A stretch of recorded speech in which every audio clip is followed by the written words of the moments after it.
Hello, travelers. Welcome to Reach the World's Explorer program. For over 20 years, Reach the World has inspired youth to become curious, confident, and compassionate global citizens using virtual exchange. My name is Tim, and I'm so glad you're joining us for today's live stream event. What lies in the darkest, most remote depths of our oceans? How can we use incredible underwater robotics and technology to explore these places that inspire so much curiosity? Those are the questions at the center of Reach the World's newest virtual exchange expedition. And I'm so excited to kick things off today by welcoming Ocean Infinity's Holly Ewart. Holly's going to share highlights from her career in ocean exploration. She's going to talk with us about the future of marine robotics, and she's going to introduce some of her colleagues at Ocean Infinity, who we'll hear more from in the weeks to come. If you haven't already read Holly's article about her work in ocean exploration, we'll add the link in the chat bar. And if you're just joining us and want to reserve your classroom's place on this virtual exchange expedition, my colleague Chris will add the registration link to the chat bar in YouTube as well. Excuse me. I want to give a very special welcome to the teachers and students who are joining us live today. There's a bunch of you on the Zoom call ready to ask questions, and there are a bunch of people watching on YouTube, so we're so glad you're here. For everyone who's on YouTube, you can use the YouTube chat bar to let us know you're here, where you're joining from, and of course, at any time, drop a question for Holly in that chat bar, and we'll get to it during the Q&A session. And we'll get to as many of those questions as we can. I think there's going to be a lot today. We have about 45 minutes, so I don't want to waste any more time speaking. I'm going to turn things over. It's time to unlock the ocean secrets. Holly, welcome to Reach the World. Thank you so much, Tim. I'm so excited to be here today to talk to you guys a bit about marine robotics and how we use robotics in the ocean to explore some of the hardest reach places. Some of you might remember me. I've been involved with Reach the World before. I went on an expedition to Antarctica, which was super exciting. And I'm so pleased to be connecting with Reach the World once more to bring exploration to you guys in your classrooms or at home, wherever you may be. I can see a lot of different backgrounds. So I'm going to share my screen with you all. Let me just...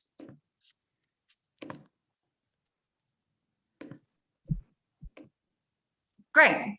Can you all see that? I think so. That's okay. Great. Great, perfect. I can only see my screen. So as Tim said, this series is focusing on how we can use marine robotics to unlock the ocean secrets. Marine robotics are different types of technology that can go down to about 6,000 meters deep in the ocean to explore what lies beneath, whether that be what does the seabed look like, what ships or what aeroplanes might be down there, but also what marine life actually inhabits our oceans. Oh, before I start this presentation, I just wanted to give you a bit of an overview of really why we use marine robotics. Information is a really important tool for us to understand how we need to preserve and protect our planet. And the data that our robots collect really contribute to conversations that academics are having, scientists are having, different industries are having about what we can do to operate on and within our oceans in the most environmentally responsible way. So I'm just going to start by giving you guys a little bit of background on who I am. So as Tim has said, I'm Holly and I work at a company called Ocean Infinity. For as long as I can remember, I have absolutely loved nature and the ocean. I grew up in South Africa, where I spent most of my days either exploring outdoors in the wilderness or swimming in the sea. So when an opportunity arose to go scuba diving, I was super excited. And that was really the first moment for me that I felt incredibly connected, not just to our oceans, but our whole ecosystem. For me, diving was entering a world that I was a guest in. It was an incredibly humbling experience. And when I went scuba diving, I very quickly became fascinated with shipwrecks. I think for me, shipwrecks were the bridge between humankind, but also marine life. And seeing how artifacts like planes and boats where humans had lived on, controlled, and so part of human existence, how they had been taken over by tropical fish, coral, sharks, barracudas, really inspired me because it showed me how we are really, at the end of the day, powerless against the force of nature. So I went on to study history at university with a particular focus on environmental history, which is really looking at how big environmental events have affected humans throughout history and time. And I also looked at maritime history, so different shipwrecks and different how we use ships to cross the ocean and connect with one another. So when I found out about a company called Ocean Infinity, it really was a no-brainer to me that I would get involved in ocean exploration, because Ocean Infinity do just that. They connect humans with the ocean through cutting-edge technology. And when I joined Ocean Infinity, I was very fortunate to go on some incredible expeditions. I went to try and locate a submarine, and I even was fortunate enough to go to Antarctica to try and find Sir Ernest Shackleton's lost ship, the Endurance. So this season, this series that we're working on is really all about marine robotics, but more than that, it's about how marine robotics are used to explore the sea so that we can expand our knowledge. And some of my colleagues are going to be talking to you guys about what it's really like working in marine robotics. So next up, we're going to go to Seth, who is one of our offshore managers, and he spends pretty much most of his life on the sea. And he's going to share with you guys what the realities are of living on the ocean. And then we're going to go to Chad, who's going to talk a bit about marine robotics, how we operate them, and some of the incredible nature that he has seen whilst working at sea. Then we're going to take a trip to Southampton in the United Kingdom to meet Charlotte, who is one of the engineers that is building the first ever robotic ships. And when I say robotic ships, I mean ships with no humans on them. They're all controlled via satellite communications from shore. And then we're going to talk to Adrian, who's a vessel manager, and he's going to tell you about his experience of working in the maritime industry, how he got into it, and some conventional and quite unconventional experiences he had before joining Ocean Infinity. Then we're going to wrap up the series with coming back to me, and I'm going to talk to you about why it's so important that we continue to preserve and protect our oceans. So really, what are marine robotics? Well, I think the best parallel to draw is if you think about someone like SpaceX or NASA, who is sending rockets to space. What Ocean Infinity do is send robots into our ocean, just like NASA would to space, but to find out what actually lives down there, what actually exists down in our oceans. And there are different types of marine robotics. There are ROVs, which are remotely operated from the shore, kind of a bit like an Xbox. So you have a control that goes down to a robot on the end of a cord, down to about 6,000 meters deep, to take videos and photographs of what actually is underneath the ocean. We have AUVs, which are autonomous underwater vehicles, and they can map the seafloor at a really vast scale. They are pre-programmed to run along the seabed and then come back to the ship. And then we have our robotic ships, which we're currently building at the moment, which is super exciting because they are the greenest, cleanest piece of technology that the ocean industry will see. And they're capable of not just gathering data from the ocean and taking photographs, but shipping things from shoreline to shoreline.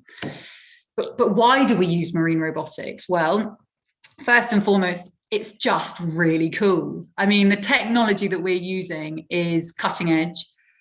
We're building it ourselves. We're bringing together expertise from industry leaders.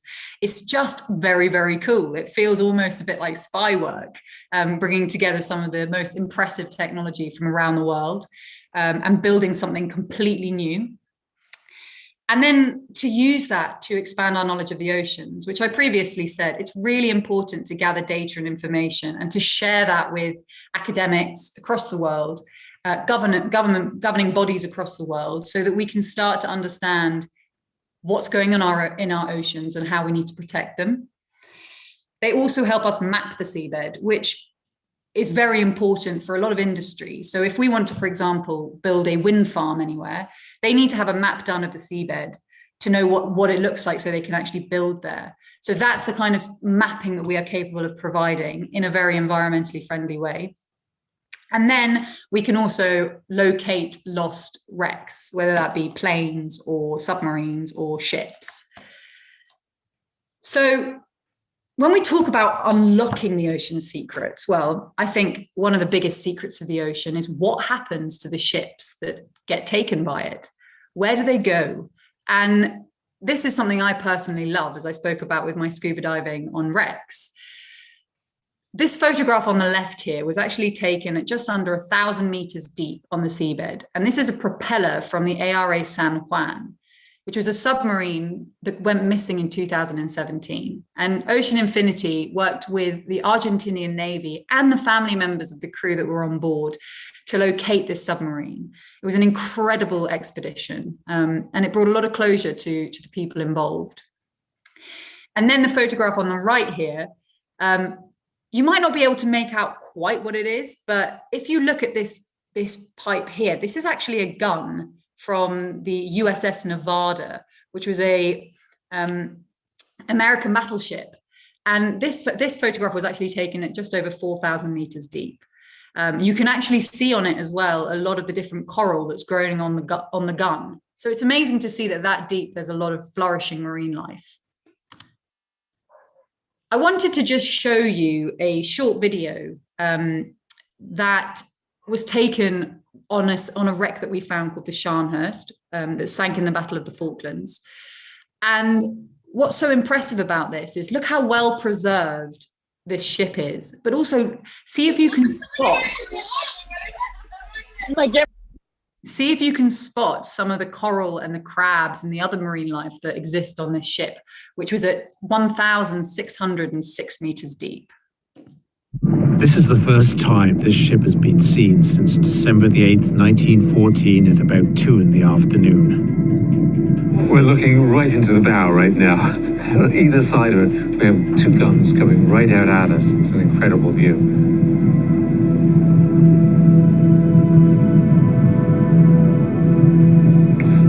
Quite amazed by the state of preservation. It's incredible. So the wooden deck is still there, and it's clean. It's just amazing. But wow, look at all that battle damage. We're looking at the first shell damage. The iron is just twisted up like it's no more than plasticine. So what's so amazing about that is to see the ship, of course, but also to look at all of the different marine life that's on it. I could spot at least 5 or 6 crabs throughout that video. And that's another aspect of why we use marine robotics. And what's so exciting about unlocking the ocean's secrets is discovering the marine life that lives at depths that humans are unable to reach themselves. So we can go down to 6,000 meters and see what actually lives on the seabed. The photograph that's here on the right, it doesn't look the most interesting, but this is actually my favorite photograph that was taken while I was in Antarctica, which is surprising because you'd have thought the penguins and the ice caps and icebergs would have been my favorite photographs. But actually this one is, because if you look in the distance here, you can actually see an octopus. And for me, as someone who isn't a marine biologist, to learn that hundreds of meters underneath an ice shelf in sub-zero temperatures, there's animals like octopus surviving and thriving was quite astonishing. And then the other part of what we do and how, and the secrets that we unlock is mapping the seabed. So we take we have acoustic sensors that can map the topography of what the seabed looks like. And this is really important for us, not only to advance our understanding and knowledge of the seabed, but also it helps industries understand what the seabed looks like and where they should work and operate their business. So I'm not sure if you know, but 3% of carbon emissions are produced as a result of the shipping industry. And what's really exciting is that using marine robotics like the ones that we have, especially our robotic ships, can cut carbon emissions by 90%. that's a drastic reduction in negative emissions on our environment. So we can start to actually facilitate people finding things on the seabed and in the oceans in a way that is far better for our planet. And then, of course, it's remote exploration. So we get to go to some incredible places all around the globe and see some incredible things. And as I mentioned, I was lucky enough to go to Antarctica, and we used robots in Antarctica to go underneath ice shelves to see actually what the underside of the ice shelf looks like, and to begin to try and understand how quickly the ice might be melting in Antarctica, but also to locate Shackleton ships. So the AUV would operate at about up to 1,000 meters underneath the ice shelf, which no human is really capable of doing. So we can actually start to use robots to explore beyond the realm of human capability. And of course, as a result, we get to explore some really cool places ourselves. And this photo here on the right, you can see this is me lying here, looking at an emperor penguin. And this was the first time that I saw an emperor penguin. And as you can see, I'm quite mesmerized by it. But just before I go on to any questions, I just wanted to say that exploration doesn't have to be something that takes you hundreds of thousands of miles away from home. You don't need to be in Antarctica to explore, in the middle of the Atlantic Ocean. You can actually explore right on your doorstep. So we've all been forced to spend a lot more time at home in the last year due to COVID. And for me, as well, that's been incredible. I have been forced to go and explore the nature around where I live in London in a way I never have before. And actually, I even learned last week that there are bats in my local park. And I had no idea, having grown up here since the age of about 10, that was the case. So I urge you to begin your exploration journey by going outside, going into your gardens, going into your parks, and seeing what actually lives in nature around you. So I'm going to pass it back now to Tim, because I'm sure people have some questions. Thank you so much, guys, for giving me the time to come and talk to you today.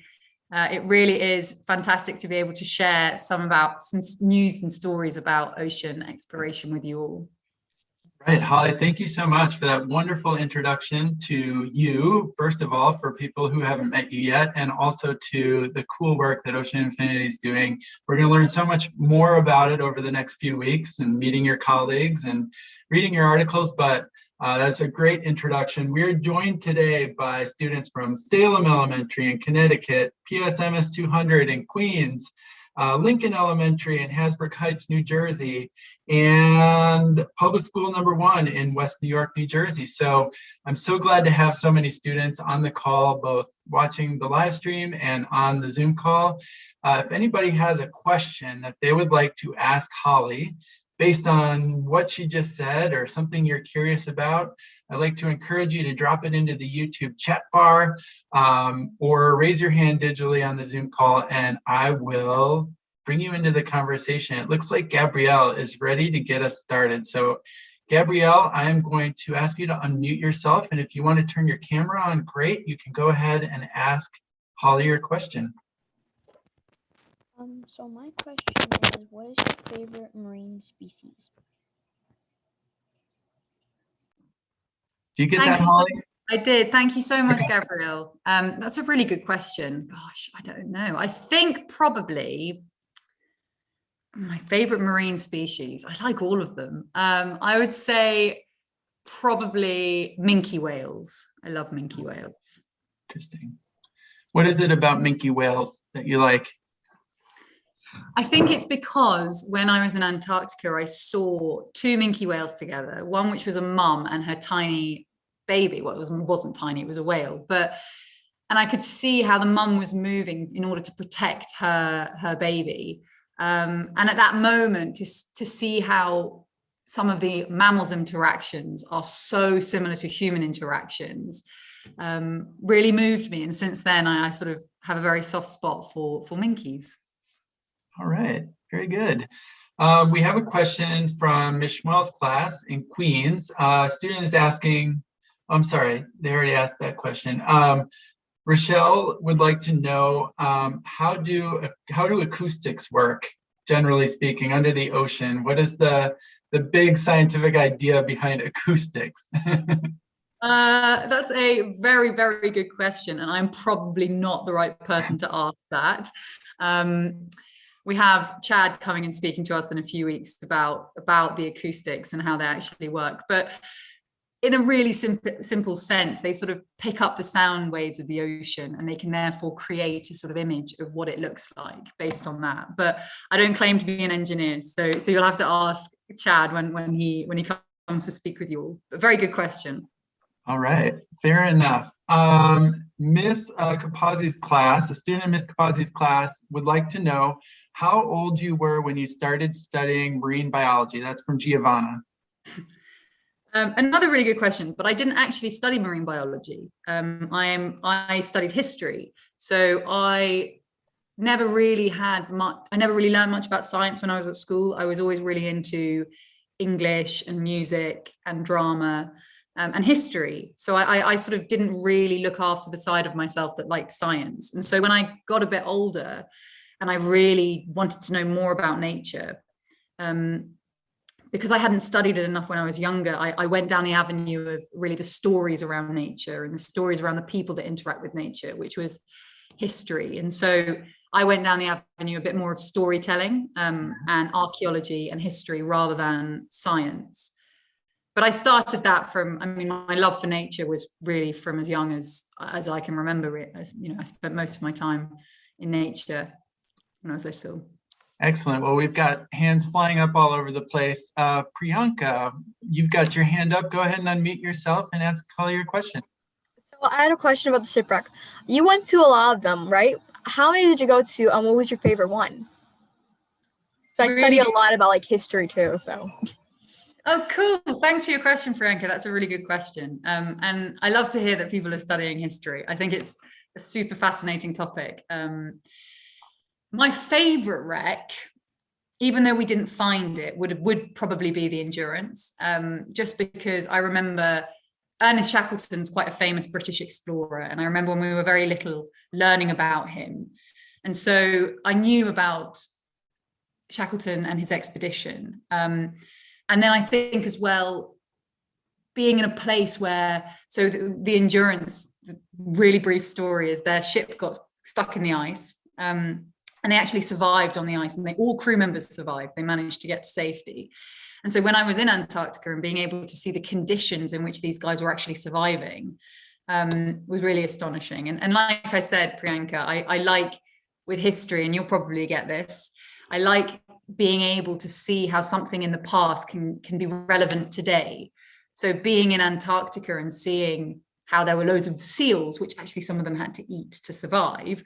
And the concept for me of having to do that was quite astonishing. So I felt really alive. I felt like I was living in the past. Great question. Thank you very much, Priyanka. I'm going to take a question from the chat. Nick in Miss Capazzi's class would like to know, what will the robotic ships do? What's their mission? So their overall mission is to gather ocean information in a way that protects the planet and the people that inhabit it. And if we break that down, what that means when we say ocean information, it's mapping the seabed, it's finding lost assets that are on the seabed. And also we will start to be able to take goods from shoreline to shoreline. So shipping things across oceans. Okay, very good. I have a student whose name is Kawasaki Marie. Kawasaki or Marie, would you like to unmute yourself and ask your question? Hi, yes, thank you so much for allowing us to join. I have a class here on my other computer just streaming in, and the students just wanted to know, what is the farthest depth you and your crew has explored in the ocean, and then also that could be with or without robots? Very, very good question. So I think the deepest we've gone to is 6,000 meters. And then the deepest that I've personally been to diving was about 64 meters. So quite a big difference, but we have to go quite deep for some of the wrecks, but also to find some of the maps of the seabed as well. So all the robots are capable of going to 6,000 meters. Oh, wow. Thank you so much. Holly, can you give us a sense of what the ocean is like at 6,000 meters beneath the surface? It just seems like an alien world, at least from my perspective, and you've seen it through these amazing robotics. What is it like 6,000 meters underneath the ocean? Yes. So the video that I showed you was actually taken at 4,500 meters. So that gives you some idea of what it looks like. It's not a sort of empty wasteland that you think it might be. There is quite a lot of marine life. It's just not the marine life that you and I see in coral reefs or little fish swimming around. There are still fish and there's a lot of different coral, but it's deep water, cold water coral, because there's not a lot of sunlight down there. So I've only really seen the seabed that deep with wrecks on it. And I know that those wrecks become reefs for a lot of the marine life down there. So really that video I showed you kind of shows what it is like. I mean, there are crabs, there are some little fish, there's some cold water coral. I don't know the exact names of them, but there's definitely some quite cool marine life down there. Very cool. I want to bring Anthony in. Anthony, go ahead and unmute yourself and ask Holly your question. Have you started exploring down in the Mariana Trench? Really good question. No, Ocean Infinity haven't actually been down the Mariana Trench, but I know there are other exploration companies that are doing it. I don't know if you guys heard of the one that went down, I think it was last year or 2 years ago, and they actually found a plastic bag in the Mariana Trench. So yeah, make sure you don't use your plastic bags, use your reusable bags. Great. We have a question from, let's see here. This is from Tyler on YouTube. Tyler would like to know why humans can't go deep under the ocean without equipment, but fish can. That's a really good question. We haven't got equipment that's sophisticated enough to do that because of compression. If we go too deep, nitrogen bubbles form in our skin. So actually we can't really survive and breathe. And the problem is coming back up. The pressure is too much for the human body. So we can go quite deep. There's some sophisticated technology, scuba technology out there that means that you can do deep sea diving. But 6,000 meters, you wouldn't, the pressure would be way too much on the human form. Okay, great. I'm going to combine two questions. I have a question from Elena and I have a question from Alex in Ms. Caputo's class. They're both curious about creatures you may have discovered or how creatures interact when they see a robot appear in the depths of the ocean, and if they do anything funny or interact with the equipment, the technology when it goes down beneath the ocean. Yeah, this is a really good question. One of my friends actually, who works as an ROV operator, saw a great white shark once through his ROV. And there are also stories of people who have had marine life quite curious by what some of these robots are. So the first part of the question, I think we were operating in the Gulf of Mexico, and there are some humpback whales that operate around there, that live around there. And one of the humpbacks got very, very curious about what we were doing. And it started following our boat, and it started jumping through the waves around the boat, moving through the waves around the back of our vessel. And because we first and foremost want to look after the marine life that where we're operating, we were quite concerned. We thought, have we disrupted the whale's migratory path or its feeding route? Anyway, after speaking to a couple of my friends who are marine biologists and some great people from the Necton Foundation, they just told us that the wave was literally doing what is called wave riding. So it was just having a lot of fun chasing the boat and our robotics to just have a bit of fun. The other part of the question is,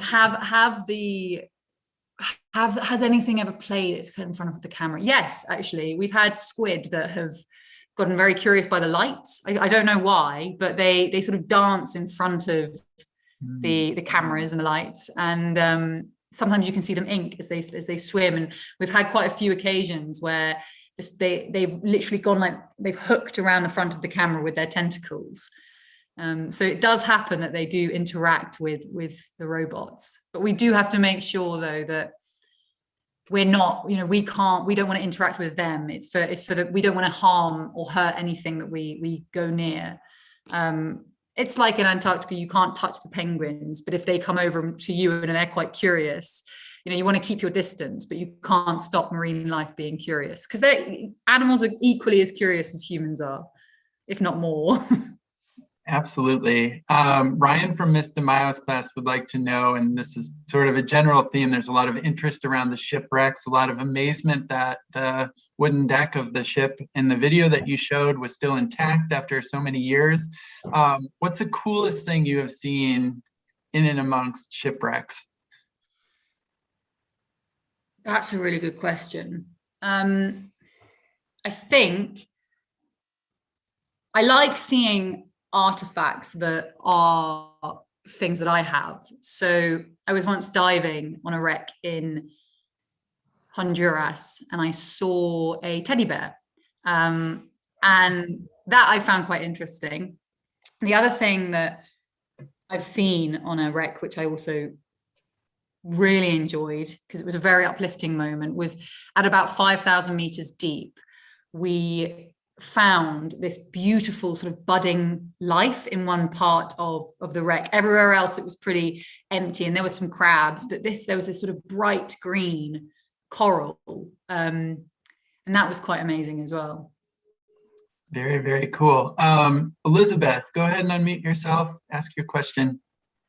So my question is, when you first started diving, were you ever scared or like nervous that something could go wrong? Definitely. And that's a really good question, Elizabeth, because I think often when we do things that are out of our comfort zone, it's very normal to be scared. I was really nervous when I first started diving. I was really nervous when I first started going to sea and finding, on this work of exploration.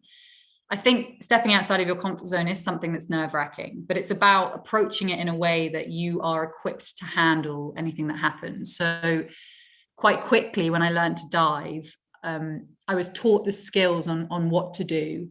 So before you go into the ocean, you do it in a pool. Before you do it in the pool, you do it on land. So very slowly, step by step, you get more and more confident. You're not sort of jumping in straight away.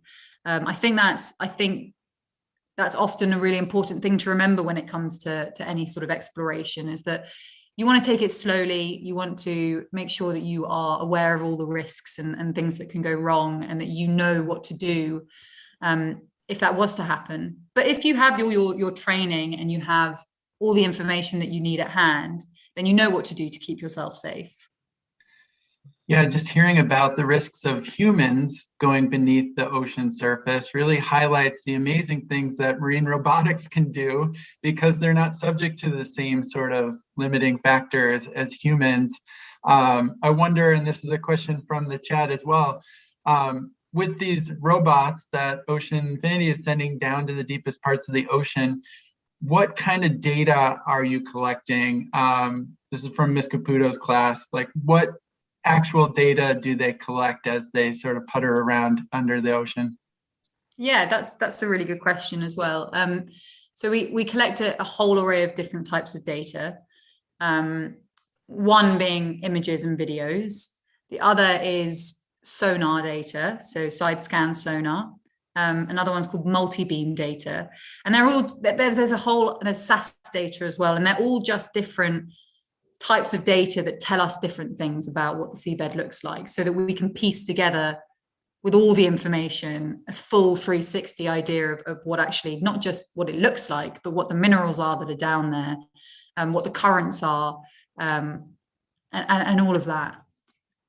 Okay, very good. And Holly, just to confirm, we weren't really clear about this before, where are you calling from today? I'm calling from London in the UK, in the United Kingdom. I'm in lockdown in my home and have been for about a year now. Okay, very good. So for all the students on the call, it's your morning right now on the East Coast, and it is Holly's just about done with her Friday and ready to go into the weekend. Very cool. We have a bunch of questions. I'm just sort of sifting through here. We have a question from Raina who would like to know what was your best exploration-related childhood memory? That's a great question. It's quite a bizarre story. And so this is not something that you should try at home. When I lived in South Africa, my parents were very adventurous as well. And they took us to the bush in South Africa, and we went on a game drive. And in the place that we were staying, there was a cheetah who was called Savannah. And I assume the cheetah became slightly familiar with humans. But I spent a bit of time with the cheetah and actually befriended the cheetah, my sister and I, both of us. So we spent quite a lot of time with this cheetah, just kind of hanging out with it. Very cool. Amazing, actually. It's quite weird. So a couple questions from students in Ms. DeMaio's class. Daniel would like to know if you look at plant life as well as animal life when you go underneath the surface of the ocean. And Anne would like to know if you have a favorite piece of underwater equipment. Two really good questions. The first one, I've completely gone blank. Remind me of the first question again, Tim. Do you find a lot of plant life?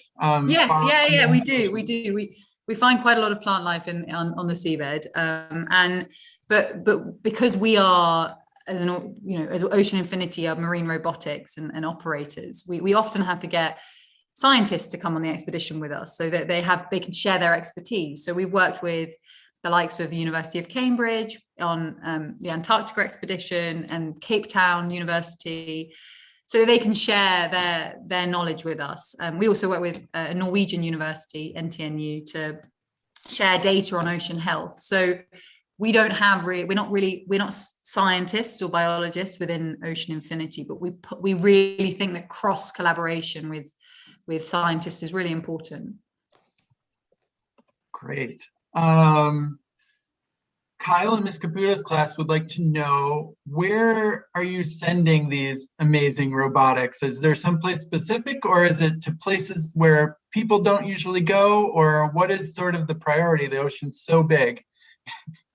Yeah, I just remembered I didn't answer the second part of the question before as well, about what my favorite piece of ocean technology is. I think probably getting the live videos. I think just like I'm live calling with you, we have, when we found the USS Nevada, we were able to live stream finding the USS Nevada to homes. So a few of our teammates could actually see the wreck as it was being discovered from the safety of their own homes, which is really cool. And Tim, remind me of the question you just asked. Oh, I'm sorry, I'm scanning all these other questions and I forgot myself. We'll come back around to it. I want to invite Ms. Kawasaki to unmute herself and share a question from a student named Mark. Sure, Mark, are you ready?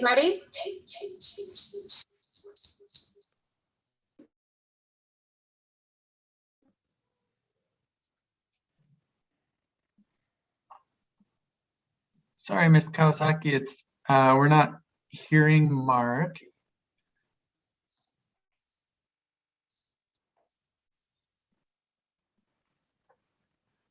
Why don't we give it a try again in just a minute, okay? I'll come back to you, Ms. Kawasaki. Question from Raina. For you, Holly, where do you want to go when you get out of lockdown? You seem like someone who likes to explore, and being stuck in one place is probably driving you nuts. Where do I want to go when I'm first out of lockdown? To be honest, anywhere outside of 5 miles. I don't think I necessarily need to go very, very far to have an adventure. I do really want to go to Scotland in the United Kingdom, and I want to go camping in Scotland in the Highlands. I want to try and keep my exploration as well a bit local whenever I can, to try and reduce my carbon footprint. Very good. I've got the question we missed before. My apologies, Kyle. Let's go back to your question. Where are you sending these robotics, Holly? Anywhere specific or all over the ocean? All over the ocean, all over the globe. Very cool. Are there specific places in the oceans that people just can't go or don't go, that where this technology opens up for people? Yeah, I mean, I think that the first thing is to go to depths that people can't go to, but also there are certain places that ships can't get to, so inland bodies of water that our robots can go to.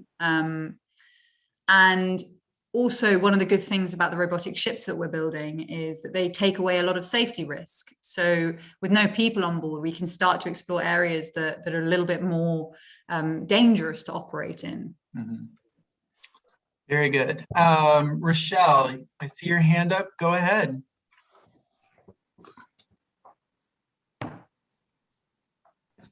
I wanted to ask, how deep in the ocean does the robotics go? So they can gather information from 6,000 meters deep. Do you know what that is in foot, Tim? Because I think in metric, don't I? You know, Chris will translate that and put it in the chat for me, but I'm guessing roughly 3+ feet per meter, so 18,000 feet. That's my quick math. That's my quick mental math. Very, very cool. That is so deep. I mean, it must just be absolutely pitch dark that far underneath the ocean. Yeah, and we have lights that can illuminate the seabed for us.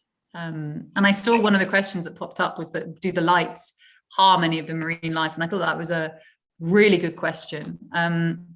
Because no, they don't, because actually a lot of the marine life is attracted to the lights. So what happens is that when we go that deep, because there's something that these mammals might never have seen before, often they actually come and explore. Like I said earlier, they're very curious. They come and explore what's going on. So that's when you get the sort of dancing squids in front of the lights. Disco squids. Very, very cool. For any of our students who are on the Zoom call, please raise your hand digitally if you want to get in a last question. I'll keep an eye out for you. There's a couple questions from the YouTube chat I can add. Matij would like to know if you have ever gotten close to or seen a blue whale in the wild. I wish. I think when I was very, very little in South Africa, I might have seen one in the distance, but in my recent sort of experience at Ocean Infinity, I haven't. I've seen killer whales, and I've seen humpback whales and minky whales, as I said, but I have not seen a blue whale. Okay, and there's as always a lot of student interest in sharks specifically. When we talk about the ocean, and having grown up in South Africa, did you ever dive with sharks? It's on my bucket list. I've dived in with sort of nurse sharks, so I've never dived with great whites. I really want to. I think there's a really big stigma around sharks. I think people often, because of movies like Jaws, see them as very, very dangerous animals. But actually, I've dived with sharks that just they're not interested in you.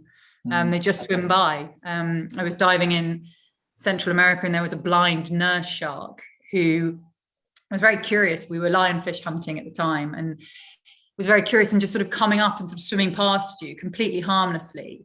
So I think I do really want to do great whites, and I think that will have to be in a cage because it will be quite nerve-wracking. But I do think that more often than not, sharks are actually harmless, and they're just very beautiful creatures in the ocean. Okay, Elizabeth, why don't you go ahead? So my question is, what's one place you want to explore that you haven't explored yet? Love that question. I really want to go to the Philippines.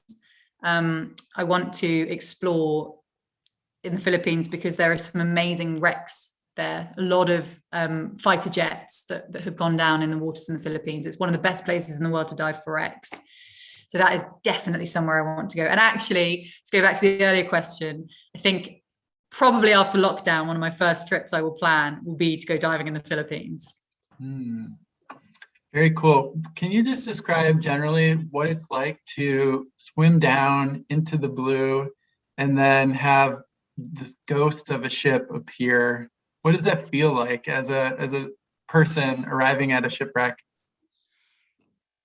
That's That's a very, very good question. This is the problem with working from home. One second. So I think that it's one of those moments where you're reminded just the magnitude of nature, and how small we are in the grand scheme of the whole entire ecosystem of the world. And for me personally, why I love that feeling is because I find it very humbling. I find it right sizes me, and it makes me very grateful for what we have. But it's a huge adrenaline rush. And then followed by this sort of serene peace, because it's really quiet. I mean, you often hear the squeals of a couple of friends going, wow, through their regulators, but really it's just very silent. You can only hear yourself breathing. It's almost like a form of meditation. Very good. I know we're going to talk more about shipwrecks and finding shipwrecks using technology later in this exchange. So I love that that's such a point of curiosity amongst this group. Rochelle, you had your hand up just a moment ago. If you want to ask your question still, please go ahead. If not, that's okay. We are just about at our time. I think that we've had so many questions. Oh, go ahead. Okay.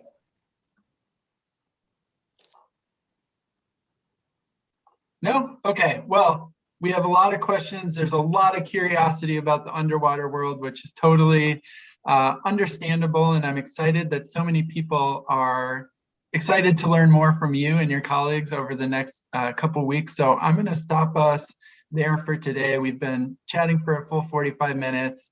And Holly, it's always wonderful to talk with you. I want to thank you so much for joining us. I also want to thank our entire on-camera and YouTube live stream audience for the amazing questions. We're going to have so many more chances to get your questions answered over the next couple of weeks. So I hope you'll stay with us and you can help us unlock the ocean secrets through this virtual exchange with the Ocean Infinity team. Be sure to visit the expedition homepage, read Holly's article. She's got some great photos from her early explorations and some of her work with Ocean Infinity. And also teachers, be sure to register so you don't miss a single article or an upcoming video call with some of our great Ocean Infinity speakers to come. So, as always, for a complete listing of upcoming Reach the World events, you can visit athome.reachtheworld.org. That is it for today. Thank you all so much. And Holly, we'll see you next time. Thank you so much, Tim. Thank you so much, everyone. It was great to chat to you, and what amazing questions you guys have. Thank you, Tim.